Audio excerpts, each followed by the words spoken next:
Kapag di nagtigil ng katuturuan, baka putulin ko ang titila. Tumahimik muna kayo.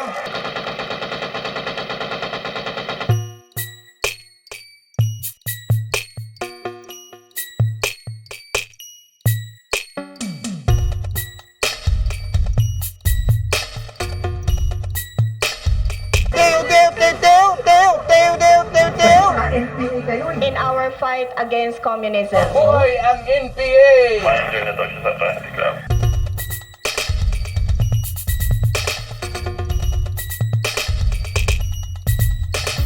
Motherfucker! Alisin mo yan! Adik ka ba? My God, I hate drugs.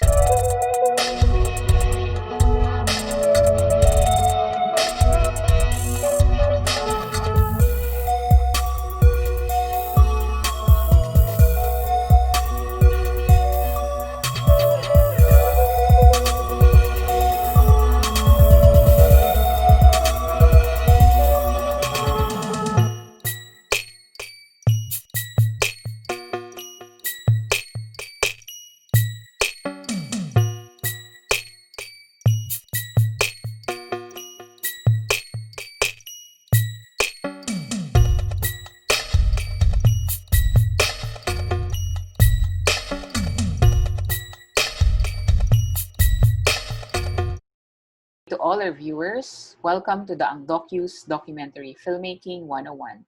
I'm Jewel Maranan, one of the festival directors of the Docu, the home of Philippine documentaries. This session is co-presented by Engaged Media and Peliculave. Today's session aims to inspire first-time filmmakers to take that first step in making their documentaries. And our guest for today, I think, is just the best person to talk about this. Alex Ainarumpak, the director of the much-anticipated film Aswang, which is also one of the top-performing films in our festival. Aswang is not for the faint-hearted. The film documents the trail of the Duterte administration's war on drugs. I think making this film is an achievement in itself. But it doesn't stop there. This film has been circulating in the international film festival circuit since last year and winning awards. Among these awards are the FIPRESCI Prize, or International Critics Award at the International Documentary Festival Amsterdam. The film also won the Amnesty International Human Rights Award at the Thessaloniki Documentary Film Festival in Greece last year, and just a few weeks ago, Aswang won the White Goose Award at the DMZ International Documentary Film Festival in South Korea. Prior to making Aswang, Alex holds degrees from the Doc Nomad's European Master's Program and the University of the Philippines Film Institute. She has been making short documentaries in the past, but Aswang is her very first documentary feature. And it was not beginner's luck. Alex has been working, preparing, and laboring on this film for quite a long time. And today, she will tell us how she did it, what she has learned in the creative process of documentary filmmaking, and tips you likely won't learn in film school. Send us your questions and comments through the DAANG Docu social media pages, and we'll try to answer them towards the last part of the session. Meanwhile, please welcome Alex Ainarumpak. Hi everyone, good afternoon. My name is Alex Arumpak. I direct documentary films. I am also a TV producer. I work for GMA on a show called Front Row. So just a little background on myself. I was born and raised in General Santos City, sa Mindanao. I studied in a public school called West Elementary School. Tapos nung high school, I went to the Philippine High School for the Arts on a creative writing scholarship. And then afterwards, I went to UP. In UP, I did my internship at Reuters TV. So I think even back then, even though I was in film school, my track was really towards current affairs and documentaries rather than fiction and narrative. So yeah, after UP, I went to GMA News and Public Affairs. And then I stayed there for 5 years until I left for Europe to do a documentary film program, which was also on a scholarship. I came back to the Philippines in 2015. And then soon after I started Aswang, it took me 3 years. So pakiramdam ko parang isa rin siyang degree. Yun, kasi tagal nang inabot. So sinabi ko yung resume ko kasi I wanted to start with a basic question. I suppose most of us watched the films on DAANG Docu, no? Or on Activista, or may generic idea na of, say, the documentaries on GMA and ABS-CBN. I know I'm speaking as someone who was lucky enough to have studied this, to have done this for quite a while. Pero the question is, sino nga ba pwede gumawa ng documentaries? Film majors lang ba tulad namin, or journalists lang ba? And I have an answer for that, because for me, what I love about documentaries is how democratic it can be as a medium. Hindi kailangan hindi nga kailangan nakapag-aral or may tinapos. Ano lang ba yung kailangan para gumawa ng documentary? Kailangan ng camera, kailangan ng access, kailangan ng panahon, at kailangan ng suporta. Aware naman ako na lahat tayo hindi may access sa camera, lahat din walang panahon para mag-shoot. Pero I think maraming instances naman na a local filmmaker has been supported by someone, a producer, an NGO, for instance. Pwede kang pahiramin ng camera, pwedeng bayaran yung panahon mo. So ultimately, kung may interest, kung may drive, kung may lakas ng loob, merong susuporta sa proyekto. I think the key is just really to approach people who can support you, and then be prepared to answer 2 questions. Why are you making this film? And why are you the one to make this film? With this being the premise, I will try to share with you everything that I've learned throughout this process. I hope that some of these things can clarify some things and issues for you. Some are very basic for people who are still thinking about going into storytelling. And some would be more practical information for young filmmakers as well, who are already working on their films. Later, we would have a question and answer, and I'd be happy to explain further. So let's go back to basics. How does one start with the documentary? Where do the ideas come from? For me, lahat halos maliban sa Aswang, lahat ng mga documentaries na kinailangan ko gawin was for work or for school. So if we could show the first slide. Yeah, so when I was in UP, I needed to do a thesis film, and syempre nagka-cram ulit. But I was really in love with this film called Carandiru. It was about a prison massacre in Brazil. It was a fiction film, but was very beautifully done. And it had the point of view of a doctor who was going around and talking to people. So through this film, I got interested in prisons and the penal system. And so I made a film, a short documentary about Muslim women who were arrested, beaten up, and locked up on drug charges. It was very short. It's a short documentary. It's very TV. It had talking heads. If we could go to the next slide, just to give you an idea of what it was. I won't show the film kasi hindi siya masyado maganda. But I think I would say this film set something for me. This was back in 2008. Because of this film, I developed a very strong interest in telling these kinds of stories. I have to say as well that hindi ko naisip recently ko lang naisip na medyo heartbreaking kasi this was 10 years ago, and then when I was making Aswang, I realized it was the same stories of impunity, no? Walang nagbago sa loob ng 10 taon. And then another film that I had to make for school, if we could go to the next slide. I was living in Hungary, doing Doc Nomads, which was a master program. And if you go to that place, you don't know the language, you don't really know much about the people. So I made this film because I saw a photo essay about it. This was the photo essay. As in, nagsiscroll lang ako sa internet and I saw this photo. And because I didn't speak the language, I didn't really have much understanding or insight about the people. I just went for things that fascinated me. If we could play the trailer.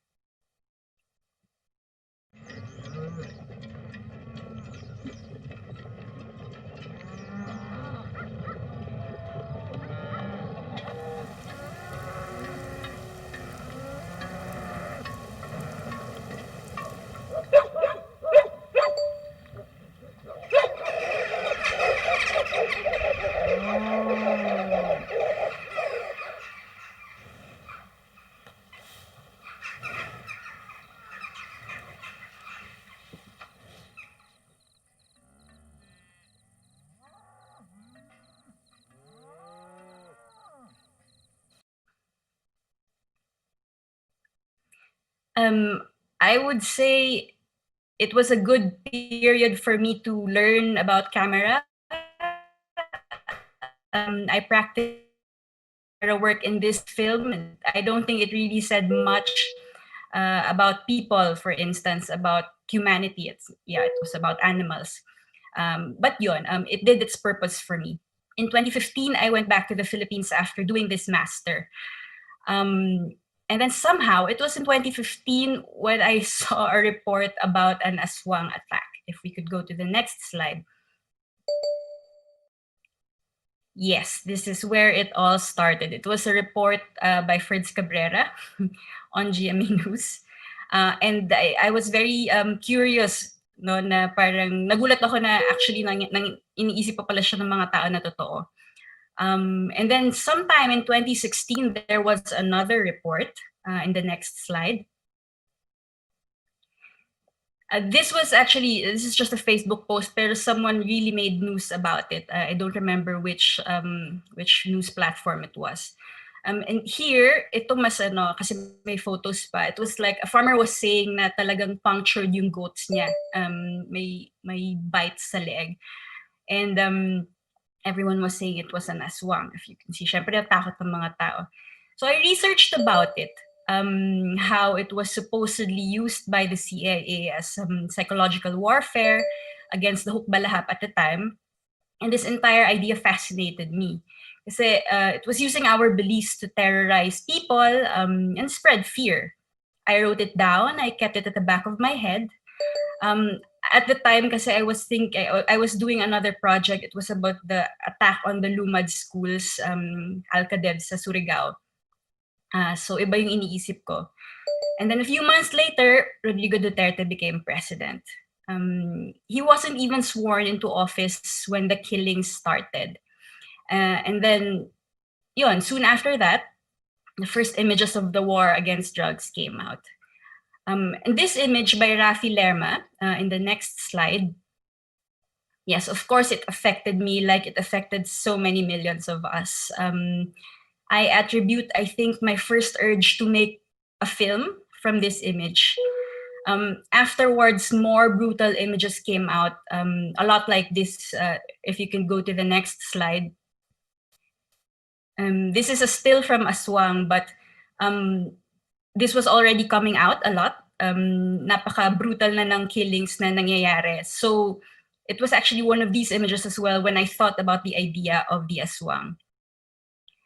I know that thinking about the Aswang when thinking about the war against drugs, it may have sounded ridiculous.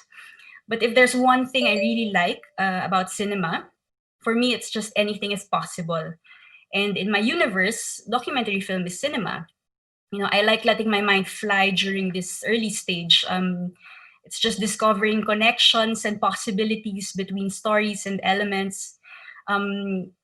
There's one thing I would suggest in this early stage is that, you don't let rules or people's opinions shoot your ideas down. Because you're still imagining things, you're still thinking of things. So there shouldn't be rules at that point. Pwede mo ipagsama ang araw at buwan at science at magic at history at kung ano-ano pa sa isang pelikula. And it could work, some beautiful documentaries have managed to do that. Another tip I would say is that when something comes into your head, write it down, tweet it, post it on Instagram, however you wish to preserve your thoughts and inspirations. Ultimately, kasi an idea would just remain an idea if you don't do anything about it. So what actually matters is how you develop your idea into something that you can work with. To be clear, I did not start out deciding that I was going to stand by this aswang metaphor. It was more of like a creative guide. And a good reminder for me reminded me who I was making this film for. So to start developing your ideas, you need to do your research. Social scientists have scientific methodologies. Us, not so much, at least not me. You do your basic internet research, you read texts, you do a lot of reading, you find contacts. But beyond that, the most important thing is, of course, just to go and talk to people. Eventually, you bring a camera, and you start filming. I think the research process is very flexible, and it's really up to you to devise your own method collecting material. For me, my background was in TV current affairs, and because the topic was something very newsy, very current, I was pretty comfortable with it. This research phase, it starts, of course, it's in the first stage, because filmmaking is usually divided into 3 stages. So it's pre-production, production, and post-production. This is really just for funding, which we will talk about later. And this is much easier done for fiction films kasi mas defined sa kanila. Ang pre-production sa fiction ay writing the script. For documentaries, medyo vague. But usually, documentary teams working for TV networks, for instance, there's a deadline and there's a budget involved. No? So usually to be able to go and film, you need to have a plan. And not just a plan, sometimes you need to have a definite script already of what you want to get out of it, a definite narrative, may beginning and end na, kahit na hindi ka pa nag-shoot. And this is understandable. It happens due to time and budget constraints. But if you have the time, if you're not answerable to a company, if you have the resources and the energy, I would suggest a different direction. I would suggest just to go, talk to people, to film, go home, look at your material, reflect, read, go back and film again, and then repeat this process many, many times. I think you can take your time, and it's really better if you take your time because ang panahon, it's the documentary filmmaker's best friend. An important tip that I can give you is to do what journalists and investigators do, which is to keep notes. Notes are actually very valuable. For us, habang nag-shoot, I know it's hard to take down, and that's understandable. But during your downtime, I suggest to write things down even on your phone. Even if it's just names, places, information. What could also be very good is, and very important, is to write down your thoughts at the end of the day. I will show you a slide. Okay, yeah, this, I think it's the next one. No.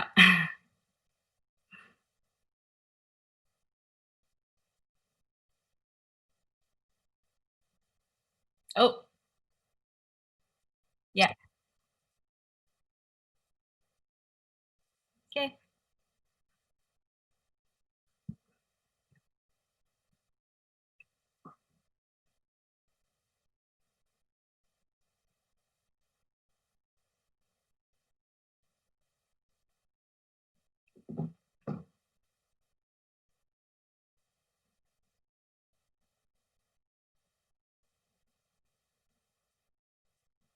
Yeah, can we go to the next one? Next slide.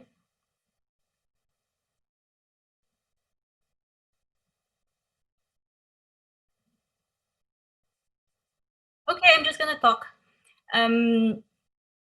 Yeah, I wanted to show slides of notes that I took during the filming nung Aswang. No?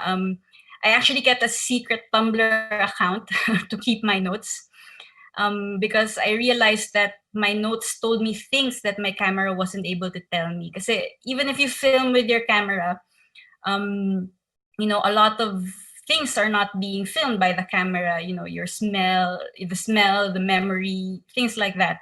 For instance. And I realized that actually memory is very unreliable because looking at these notes from 2016, I don't remember these things anymore. I don't remember these details anymore, even if I filmed them. So it's good to write them down. Bakit? Why is it important to keep notes? At the very basic, it will help you write your dossier or your film file. And this film file is what will help you find funding for your film, which we'll talk about later. And it also keeps your emotions fresh. If we could go to the next one, next slide. This day, it made it in the film in the end. It was a very difficult day. And if you go to the next slide, apparently I had notes on it, and it actually eventually made it into the film and into text that I wrote after. Yeah, so during your research process as well, this is when you determine your equipment. Filmmakers love playing with cameras. If you could go to the next slide. I used a 5D in the beginning just because it was my camera at the time. I didn't have money to get a new one. And it was a bad decision because the 5D was very hard, very bad for nighttime shots, no? But I just went ahead anyway. For instance, the shot before, yung nagsisweep ng blood, it required a lot of work at post-production. I had no money at the first year, but I had friends who would lend me equipment to try. So I could try and decided that the A7S2, which you see now, it was very good for nighttime. So as we got more grants throughout the process, then we would just add. We got better lenses, and in the end, this tiny camera setup it proved very good for me because it was very small, very light, very discreet, hindi masyado overwhelming para sa mga taong sinushoot ko. Pinakamahalaga, hindi masakit sa likod. So magandang solution siya for me. But of course, if you have funding, if you have backing, then go for the best equipment from day one and keep it consistent. If you want your film on Netflix originals, they have certain rules on cameras, for instance. But if not, I'm just saying that you can start small. You know, you can even use your phone. You can make a film entirely of CCTV footages or drones. The camera that you have at the moment is the best camera as long as it's appropriate to your visual language. I also have to add that you shouldn't forget about the sound. Kasi in documentary, ay 50% sound. I was terrible with sound recording, but we worked with really amazing sound engineers and designers. Kaya that's how it worked out. And now if we're talking about collaborators, a lot of people would ask, do I need a producer?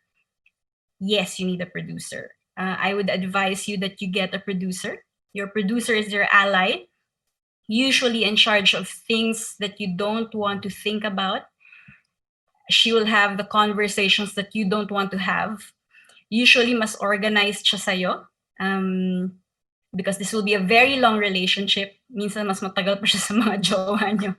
So I would suggest to find someone that you think you can get along with personally and make it a point to keep this, to really respect this relationship. It can be a very fruitful and wonderful partnership, which was for me, and that was the case. That being said, don't forget to keep contracts between yourself, director and producer, even at the beginning, because it protects both parties. For instances where, for instance, this relationship doesn't work out. We didn't have it in the beginning, but I would suggest that you have it.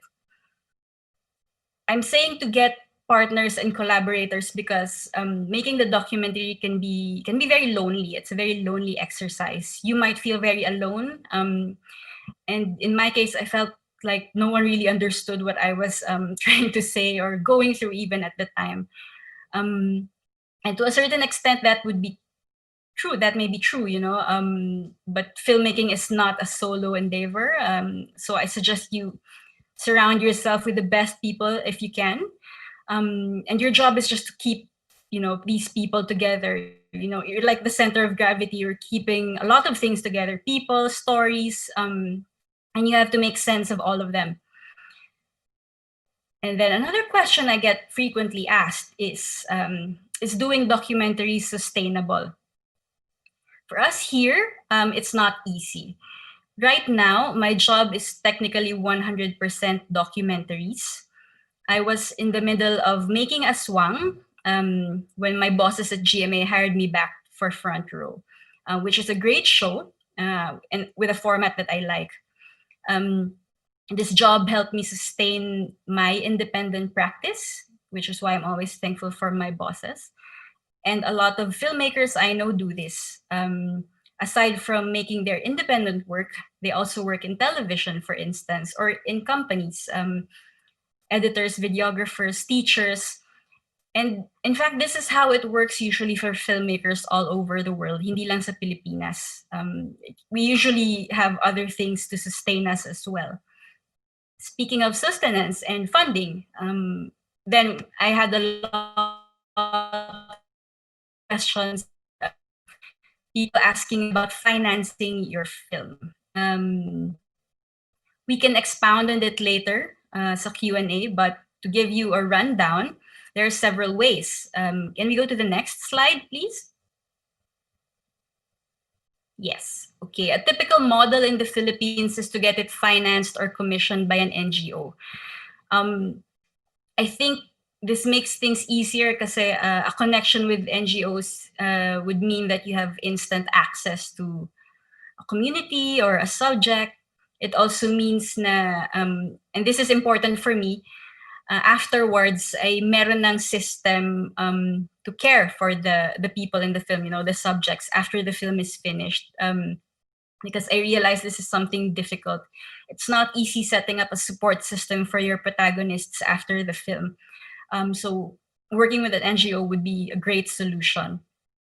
TV commissions, or when TV networks pay to buy your film or pay you to make the film.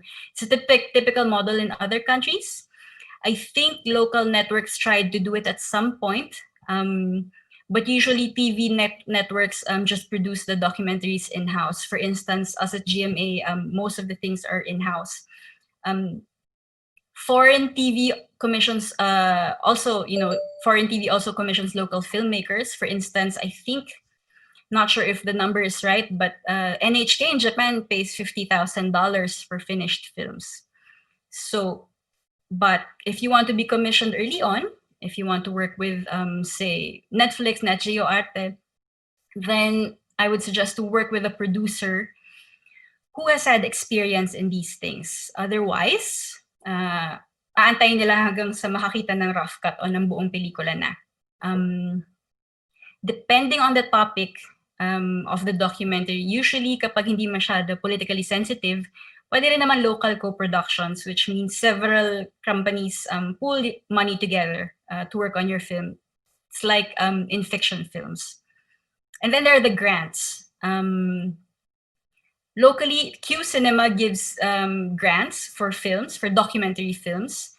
In Southeast Asia, there are few grants, which is really good kasi you're just competing with other regional films, no? Not from all over the world, but just from Southeast Asia. And then there are the grants from all over the world. Many of them dedicated to projects from countries like the Philippines na walang strong film support. Some of them are just purely for documentaries. Some are for fiction, na medyo mas mahirap. And these grants are usually competitive. Thousands of people are applying for them from all over the world. Most of them are accessible. Some of them are accessible only through co-producers. These are the people who are based in these countries who can help you access these funds. Usually, if you want to try, for instance, money from France or Germany, you want a local partner, and these are the co-producers. And this is how we funded Aswang. We applied to many grants para kaming, ang joke namin nun, para kaming production line ni Army at ni Tiara, yung associate producer namin, because we were working a lot to try for these things. We had quite a system. I would say it's usually more rejections than victories. So don't feel bad. It's like 70% rejections, I think, even more. And I'm sure some of you, the people who are already in this universe, you keep hearing about film workshops, film pitches. These are actually a good opportunity to meet potential collaborators. In these pitches, you present your film or your project to the public with a set amount of time, around 7 minutes. Sometimes you get a little money out of it, or sometimes a producer gets interested in you. In my experience, it wasn't very easy to get money from these situations. I'm also a bit shy about, selling myself or presenting my project. But would I recommend it? Yes, I would. Because at the very least, it gives you deadlines. With each deadline, you are forced to refine your film, refine your ideas. Para lang siyang exam sa school. Kailangan mo mag-prepare, kailangan mo mag-aral para sa presentation. You meet a lot of people, and then you get a lot of important feedback, which I think is very good. In my case, I got rejected by a fund once, and then I met the head during a pitch, and then she encouraged me to try again. It was also during these instances where I met my editor, and once we even won a prize during a pitch.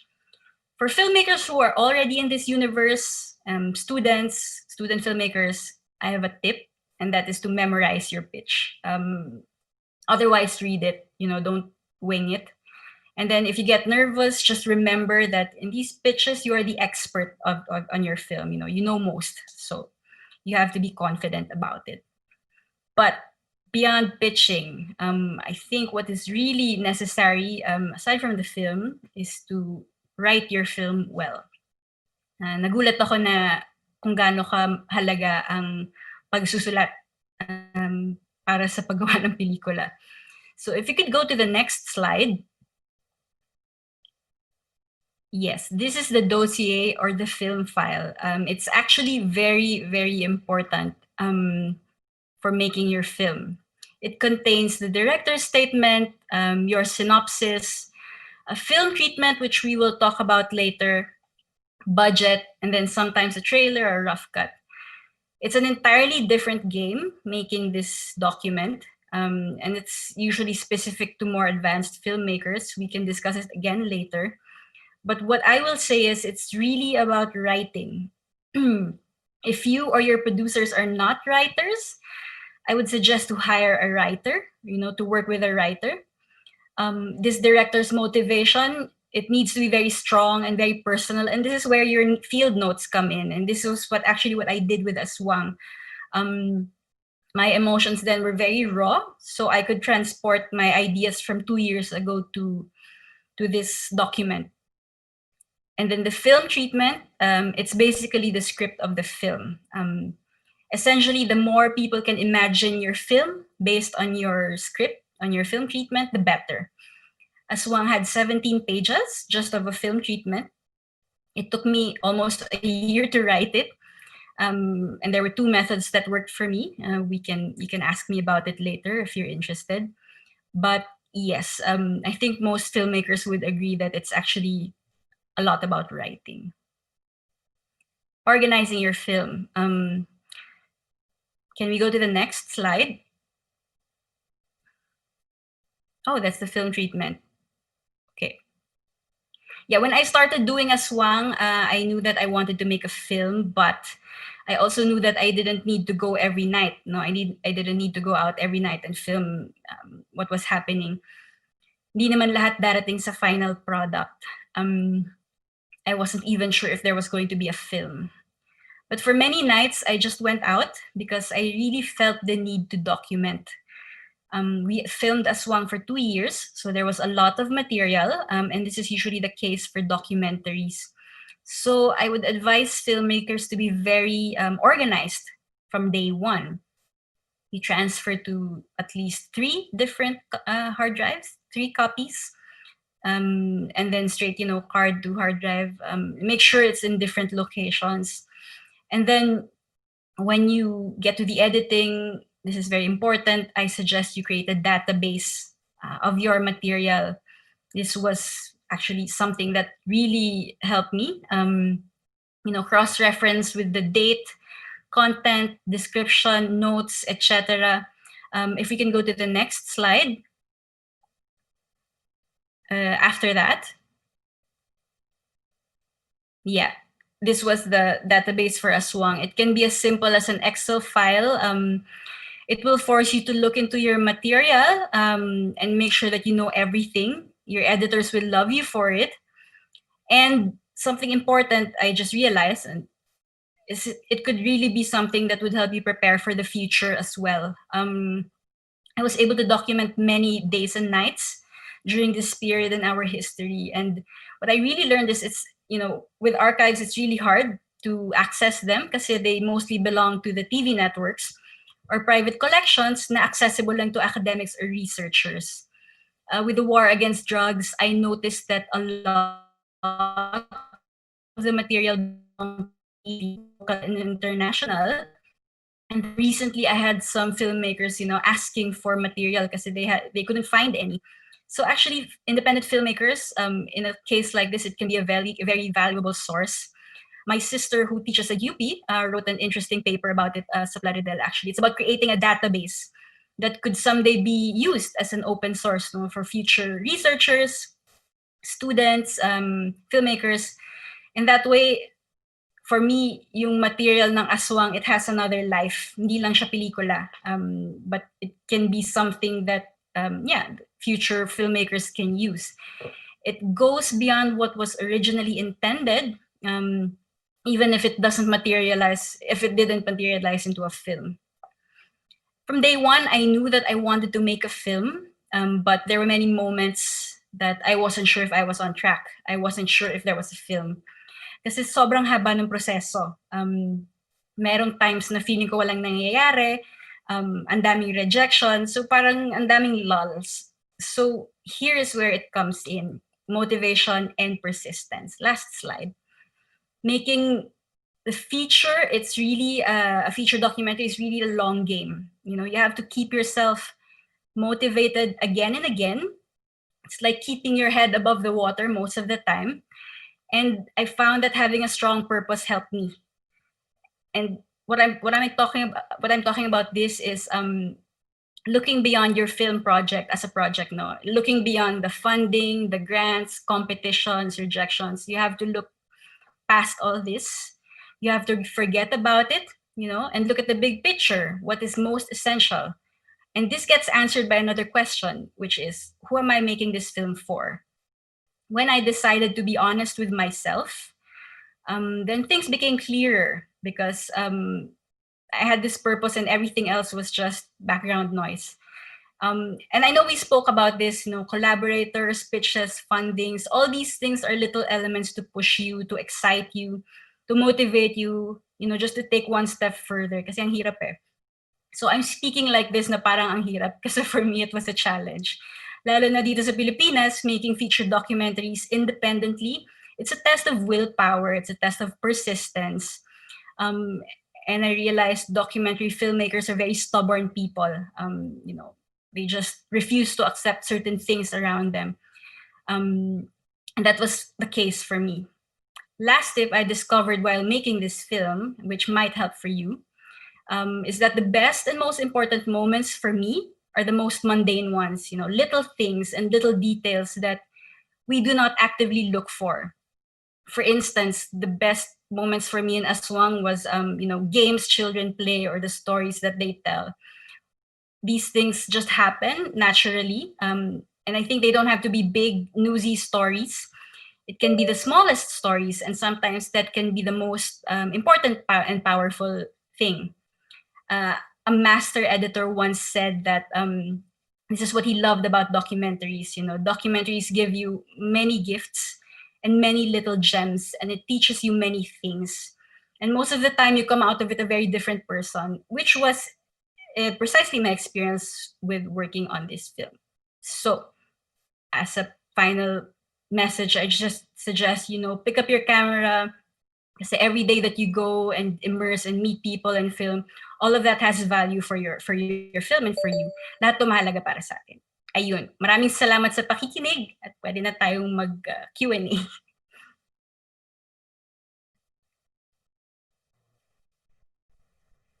Thank you very much for that very rich but also very relatable discussion, Alex.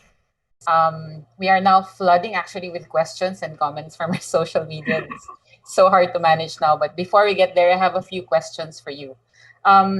So in the beginning of making a film or your documentary, how do you know that you have a film to make there? And in relation to that also, towards the end, how do you know that you have captured your film?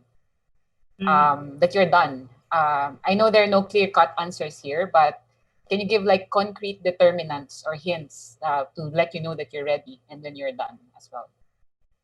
I really didn't know.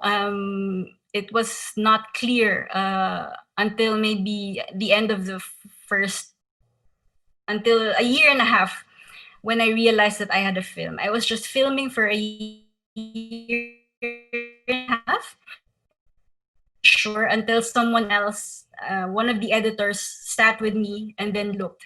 And then it was fresh eyes looking at the material and telling me, okay, then maybe we have something. And I knew that I could have a finished film already. And this is something that I feel every time. Merong moment actually.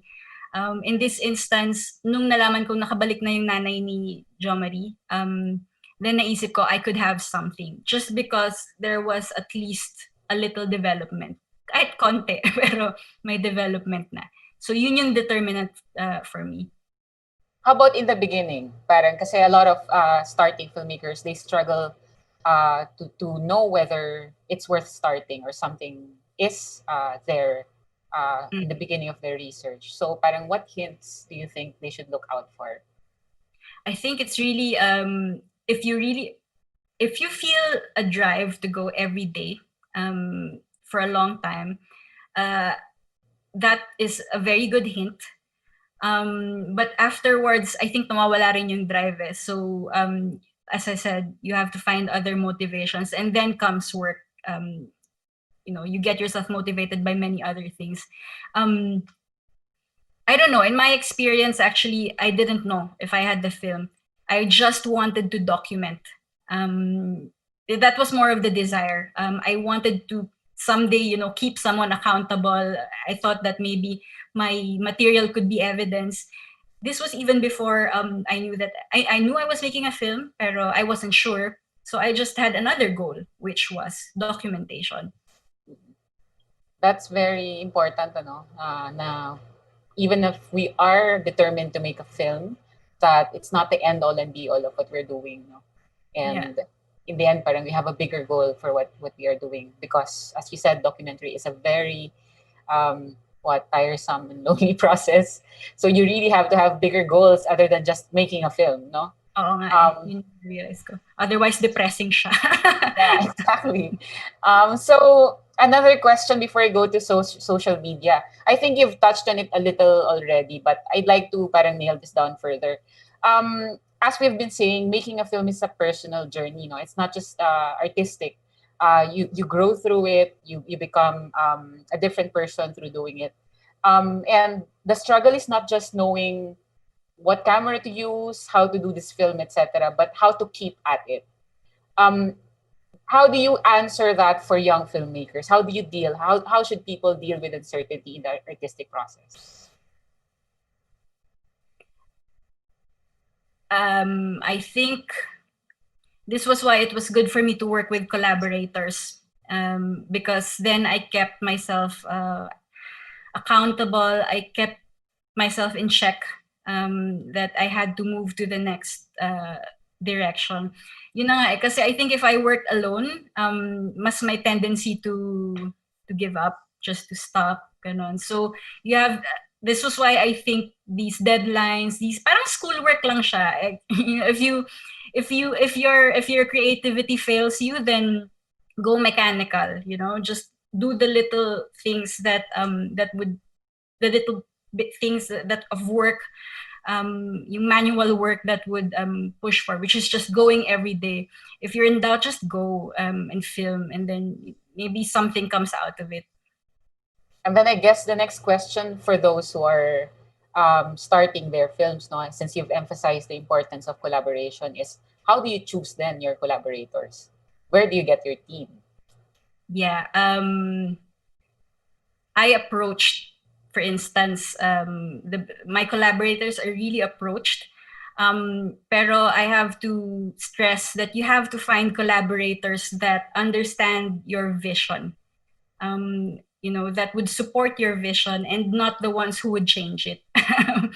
Medyo siguro it sounds egoistic, pero it's difficult if this is why there's a director, and the people that work with you are people that support this vision, that would add to this vision. because it makes it a much more harmonious process and a beautiful process, I have to say.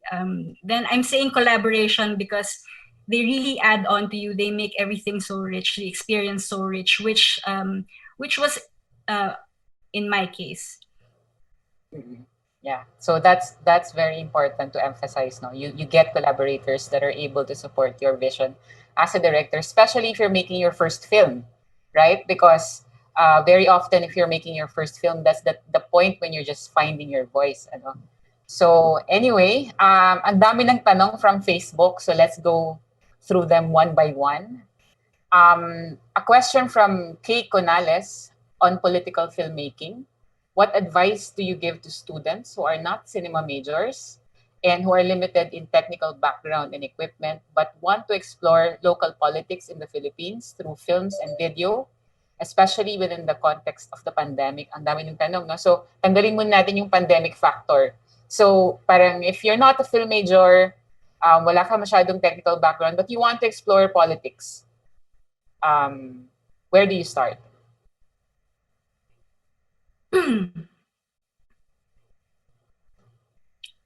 I don't know. I mean, buti na lang meron daang docu. Ang dami, ang bigat ng tanong.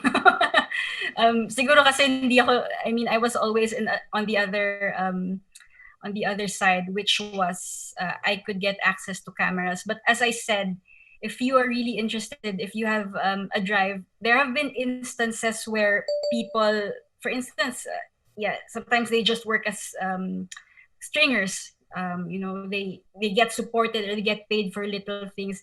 I think it just really means expanding your interest. Ang dami na rin namang mga maliliit na tools ngayon eh. The tools are actually now more than ever available to us. Especially during this time na yung pandemic. So, ayun, read up, understand more things, watch more films, and then just try to film whatever's around you. Yeah, and I guess it's also useful, no, use your phone. Really? There's now really a trend in making films through their phones. So parang nothing's really hindering them from using their phones if they don't have equipment. Another question. Yeah, sure. I just want to add na, for instance, there's a film now out. It's on Nat Geo. It's a documentary about the war against drugs. They started with a cell phone. Of course, they eventually changed when they realized they wanted another thing. But they started with just a phone. And there have been many successful films with just phones. So, ang laki na ng capabilities ng phones natin. Ako rin, this is so much easier. Sometimes we even just use it for, to push things out sa GMA. So, yeah, our phones are actually more advanced now than we think. Yeah, and we've seen a lot of films that really work, no? Hindi lang on the amateur level, kundi parang nag-circulate talaga sa film festivals. They're entirely made from iPhone or other phones. So, okay, from the same user from Facebook, how do you deal or how do you prepare with possible backlash from the works that you produce, which are political in nature? How do you prepare? I forgot to talk about this, but prepare from day one. Really read up on security and safety issues. And before you release the film, make sure that all your contracts are in place. Release forms, talk to your protagonists. Everything ay sarado. And, to be safe, have a lawyer look through your film several times over. This is very important. And I started thinking about it actually very early on. Tried to keep myself safe. This is also why we filmed a bit, we tried filming a bit under the radar na rin. The small cameras, it's really good just not to get so much attention. Yun. Siguraduhin mo lang na lahat yung permits at release forms mo ay okay. Are there any particular resources that you read up on? For example, journalist guide on safety on the field, etc.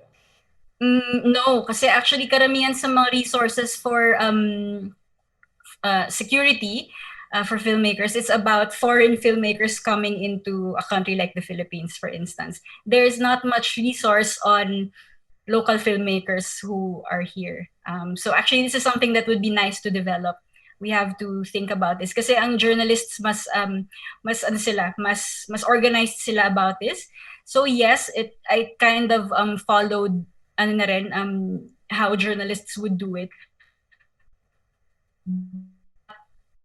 Things we have to spend so much more time in situations, in places. It's the problem with this is how documentary filmmaking works. So ayun, there are some resources on the internet. The best is actually to talk to journalists about it.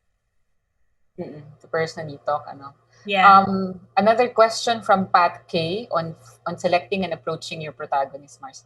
When you find out a topic, when you find a topic that you want to work on, what's your process usually in selecting your protagonists, and how do you talk to them? How do you approach them? How do you convince them to be in the film? Because obviously it's not an easy thing to be on camera, no? So yeah. For Aswang, we followed many protagonists. Towards the end, until the editing room, there were, I think I let go of 2 more protagonists at the very end. So I met them, and then when I realized that there could be something, then I tell them immediately, I'm quite interested in following you. Ano naman, diretso, so balik-balikan, shoot, ganyan. Pero actually, this was risky for me. I didn't ask for a release form until the very end. Kasi I thought that anyway, people should be allowed to opt out of of such a film pag di nila feel at the very end, no? But this is also why we had multiple characters, protagonists sa Aswang. Kasi I knew that anyone could say ayoko, anyone could leave, so we could replace it with other things. It was like that. So this was how I safeguarded myself. But yeah, you really, if they don't want it in the end, then you really have to take it out. Okay, another question from Jofi Sanchez. I think you've answered this a little, pero subukan nating expound pa. Do you approach a topic with an idea of how you want to attack it in mind? I guess parang a creative approach, meron na ba agad ganun? Or do you trust the creative approach to develop on its own as you follow the story? It depends. For Aswang, I had something in mind, but I didn't know if it was going to work out. Like I said, you just put it down, put the ideas at the back of your head, and then just really do the work. Sometimes they would develop it the way you want it to be. Sometimes not. The thing is, you shouldn't force certain things if di talaga nag-work out. But this is why you work with other people, so that other people will tell you if it's if it doesn't work or not. Okay. From Glyza Gantalo Antolo, can you recommend something like books or any readings on how to create documentary films for beginners? Mas masaya manood na lang ng documentary films. No, I mean, if you read books, you don't have to read books about documentaries. Read other things. Baka mas rich, no? I think it was Herzog that said, do other things aside from documentary filmmaking. Be a cook, be a carpenter, whatever, things that would make life richer. Same with books and same with films. Just don't watch one thing. In fact, it might be good to watch more films. Baka mas helpful yon for young filmmakers. Yeah, and not only films that are similar to what they're doing, no? Kundi Exactly. also films with different approaches. Yeah. Ito, very practical na question from Ryan Dominguez. What are the minimum equipment needed in order to start making documentaries? He wants us to be very specific. Ano daw, kind of lens, or camera that you recommend, or sound equipment. Tulungan mo ako, Mars. For instance, I used the A7S2, Sony A7S2, kasi maganda siya sa dilim at mura siya. I could use any lens, pero the one that really helped us was 35, 85, and then occasionally mas yung zoom lens. Pero mas yung dalawa, we kept it at these fixed lenses. Yes, there's just actually ano lang siya, mostly camera mounted audio lang siya. I think it's called XLR K2M or even a Rode, but just make sure na laging may sound yung camera mo kung wala kang sound man. And it was mostly just these things that I used. Ang Tripod. pangit pala ng handheld. Sobrang mag-ano ka na lang, tawag dito? Monopod. Monopod. Ang hirap kasi kapag tripod sa ano. So actually, I would advise a monopod. At least for me, that changed everything. Especially when you're shooting alone, no? Monopod can be really useful. Yeah, and most of the time I was filming alone, so that was great. Okay, so let me go to the next question. Sige, inom ka muna dyan. Osmo, no. Ang daming questions. Good afternoon. My question to Direct Alex, how did she adapt or respond when there are questions regarding the content and message of her docu-film? Let me make this clear siguro. I think Mark Lewis asking how you explain to people, for example, in the community, when they ask you tungkol saan yung ginagawa mong docu, like in the process of production. Do you say right away? Do you make it clear your stand, or you parang mas neutral ba yung approach mo? Mas neutral usually, except to the people who are in the film. In fact, I don't answer so much questions from the communities, except to the people who I'm answerable to, who I have to answer. Also for security, you shouldn't be telling everything to anyone because you never know who it is. Ayun, sinasabi ko lang sa mga taong lalabas mismo sa pelikula what it is and what my stand is. What about permissions? Did you have to go through permissions on the barangay level, the city level? No. Kung for instance, yung nanay ni Jo Marie, we really wanted to film her when she was still inside prison.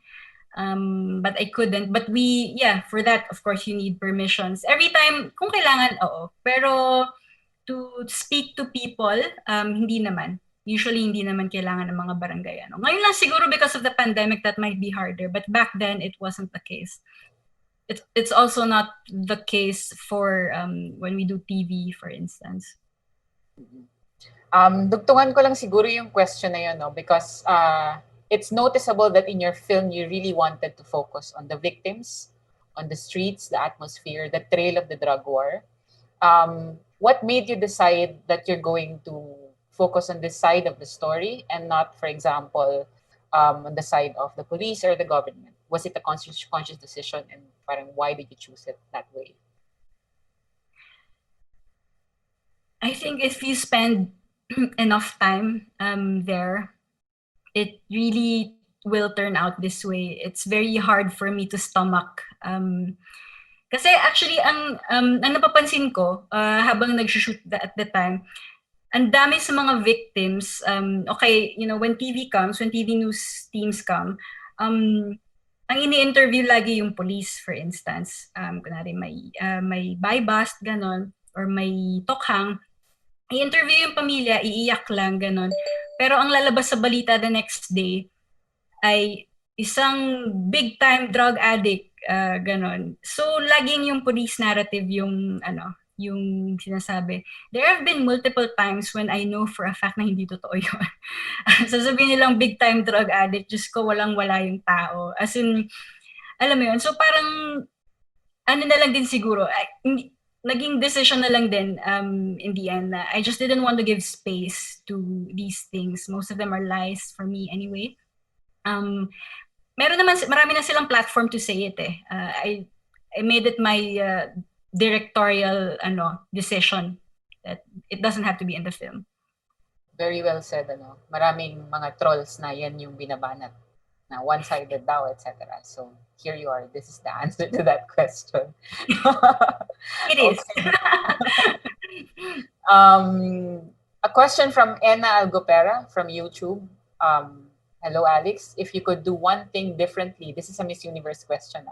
if you could do one thing differently during the filming of Aswang, what would it be? I would have had my DOP film the entire thing. Mas maganda sana siya. Pero content-wise, I'm not sure. I'm still working on. I'm actually mas after. Hindi ko na maisip kasi yung film. I just look at it as a finished product now. I'm just trying to move forward with, like I said, dealing with the consequences, as well as trying to help the people who are in the film. And if I could do one thing different, I would maybe have tried to do this, to work earlier in finding a support system for these people. Okay, a lot of people don't know, no? Parang yung documentary filmmaking process is really parang constant decision-making process. At each turn, wala ka ng time din talaga mag-regret, or mag-isip na I could have done this differently, etc. Just face it as you make it along the way.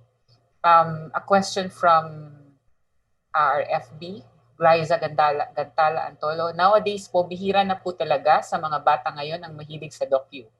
Kasi medyo mahirap i-market ang mga docu. Ano po ba ang solusyon to get the attention of our millennials sa mga docu-films?